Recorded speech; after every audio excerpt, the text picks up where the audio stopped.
If you're waking up thinking that it's got to be more to your life than it is, man, believe that it is. Believe in your heart of hearts that it is. But to get to that life, you're going to have to jump. I'll tell you why I call it jumping. See, God, when he created all of us, he gave every last one of us a gift at birth. He never created a soul without endowing them with a gift. You just got to quit looking at gifts as running, jumping, sing, and dance. It's more than that. It's if you know how to network, if you can connect dots, if you draw, if you teach. Some of y'all fry chicken better than anybody else. Bake pie. Some of you cut hair, color hair. Some people do grass. I got a partner, man. Never wanted to go out with us because we stayed out too late. Come on, man, go out with. Now I got to get up early, Mom. Cutting Miss Johnson's grass. We kept laughing at this dude. Cutting grass. How much they pay you? He got a landscaping company in Cleveland worth $4 million. Because all he do is cut grass. But he was gifted at it. I got a partner on a detail shop, make $800,000 a year detailing cars. He got 6 mobile trucks running around. $800,000 a year. All he do is detail cars. That's his gift. That's what he loved to do. You've got to identify that gift. Now listen to me. When you see people in life, when you're standing on the cliff of life, and you see people soaring by, when you see people soaring, going to exotic places, you hear about them doing wonderful things. Maybe you look up the street and your neighbor just gets a car every year, every 2 years. You know, how is he doing that? Have you ever thought, maybe this person right here has identified their gift and is living in their gift? Because your Bible says, this is your Bible, says your gift will make room for you. Your gift, not your education. You go get an education, that's nice. But if you don't use your gift, that education only gonna take you so far. I know a lot of people got degrees, man, they ain't even using it. It's your gift. But the only way for you to soar is you got to jump. You got to take that gift that's packed away on your back. You got to jump off that cliff and pull that cord. That gift opens up and provides the soar. If you don't ever use it, you're going to just go to work. And if you're getting up going to work on a job every day that you hate going to, that ain't living, man.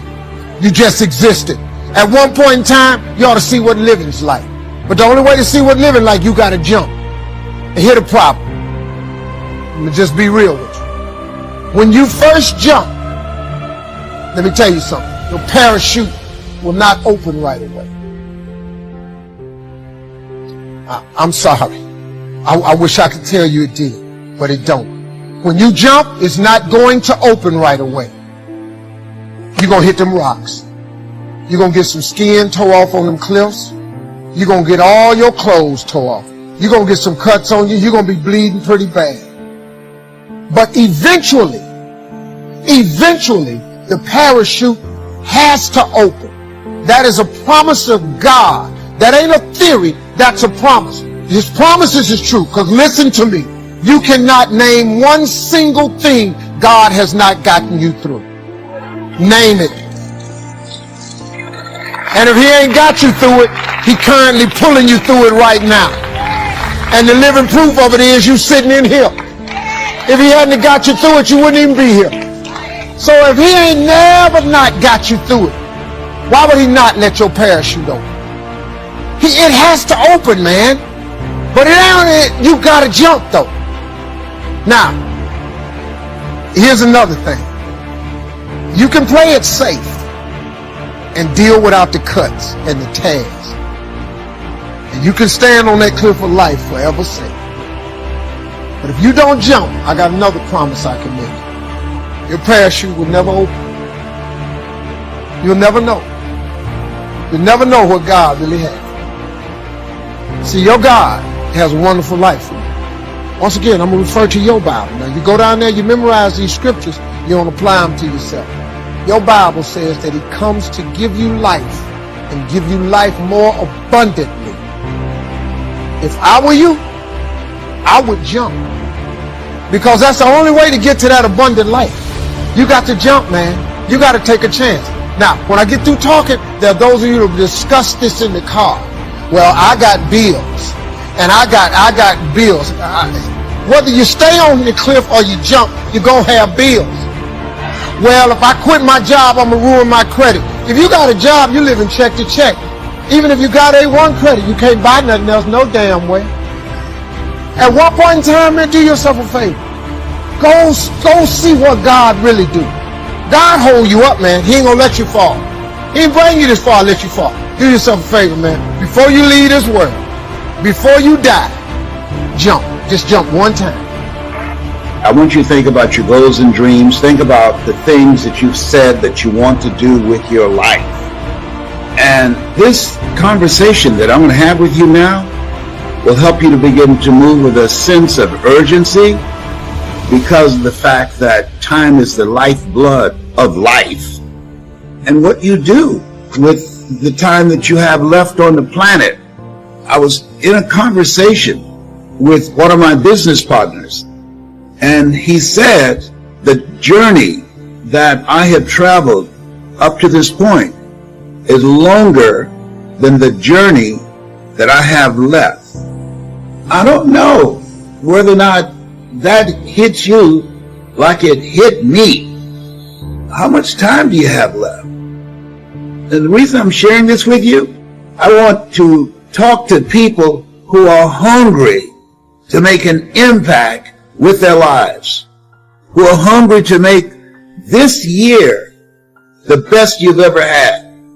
Because a lot of people don't know we're going to leave here. It's a part of the process. And one of the seasons of life is you go through some stuff, that you reach points in your life that you have some major breakthroughs. When I'm looking at my life as how I approach my life, how I use my time, who I spend time with, because my goal is to finish strong. I don't want to just casually get to the end of life and, oh, well, that was a nice ride. No.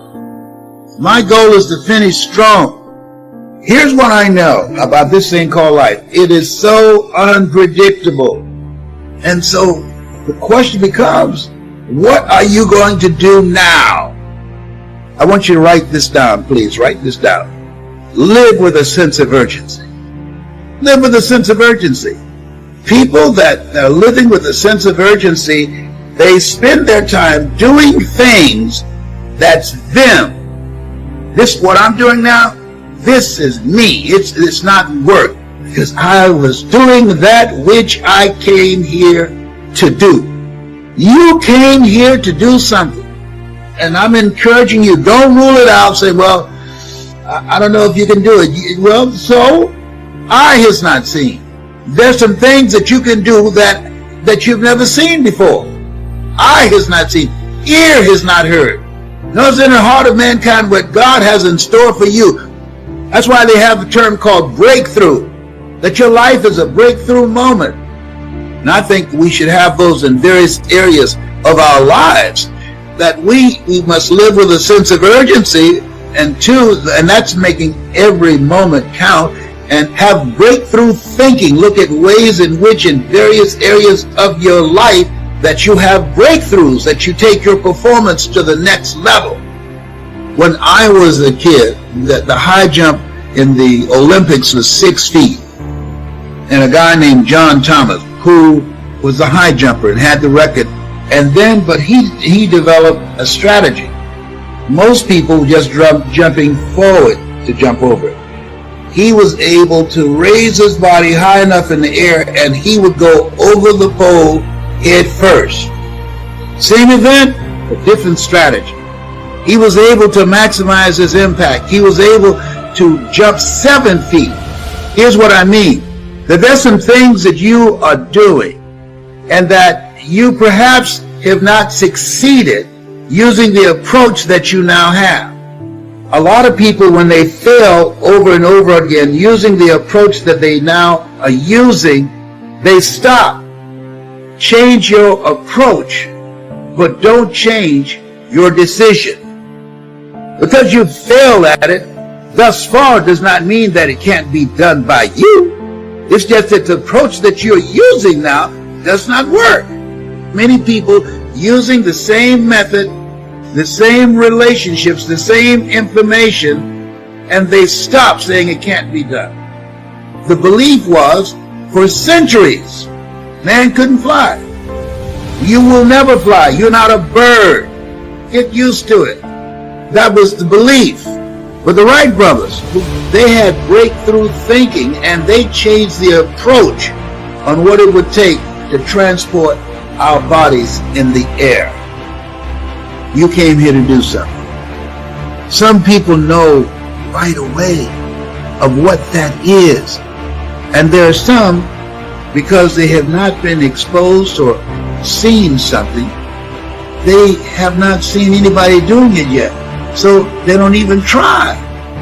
When I saw Mr. Leroy Washington, who said to me, go in front of the room and work this problem out for me. Oh, sir, I can't do that. Why not? I'm not one of your students. Look at me.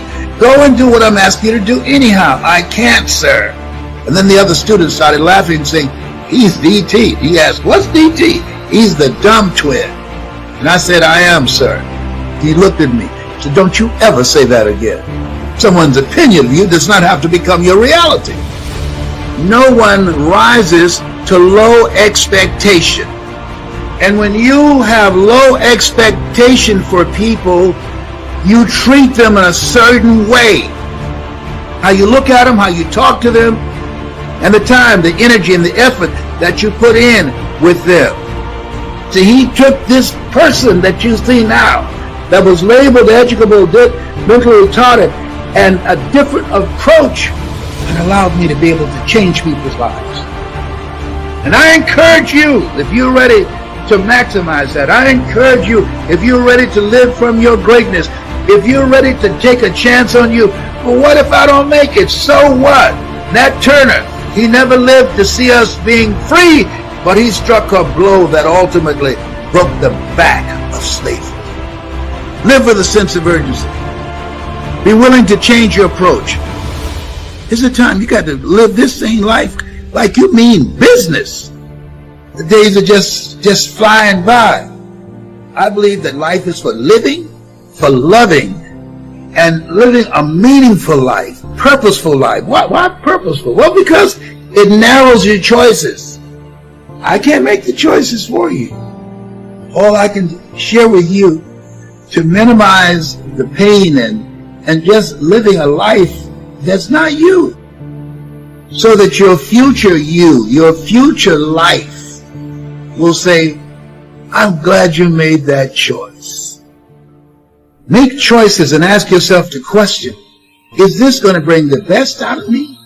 Or is this going to take me down a path at some point in time I will regret that I made this choice? The road to life is straight and narrow, and few there be that find it, because few there be that are willing to be disciplined. Few there be that are coachable. There's nothing worse than arrogance and ignorance. People who think they know and they don't know. It's a new year. We'll get it done in 21. What is it that you're determined to do? Yeah, there are a lot of people walking around with a lot of potential in them that's dead. Genius in them that's dead. The distance that I have traveled so far is longer than the distance I have left. Is that the same for you? We don't know how much time we have left. Have you had some setbacks and failures and you have convinced yourself it can't be done? Change your approach, but don't change your decision. You can live a life that will outlive you. Oh, you have greatness in you. It's not judged by how much money you have. It's not judged by that. No. What's money without courage? What's money without determination? Not much. It's worthless. A little money and a whole lot of ingenuity, and you can turn all kinds of nothing into something. I've never seen an ambulance or hearse, the funeral, carrying some money behind it, or furniture, or home. They don't bury you with homes, with your brand new car, your Rolex. When Howard Hughes, who was the richest man in the world, died, Somebody asked on the plane, how much did he leave? And the answer was, all of it. Live your life in such a way that life don't owe you any change.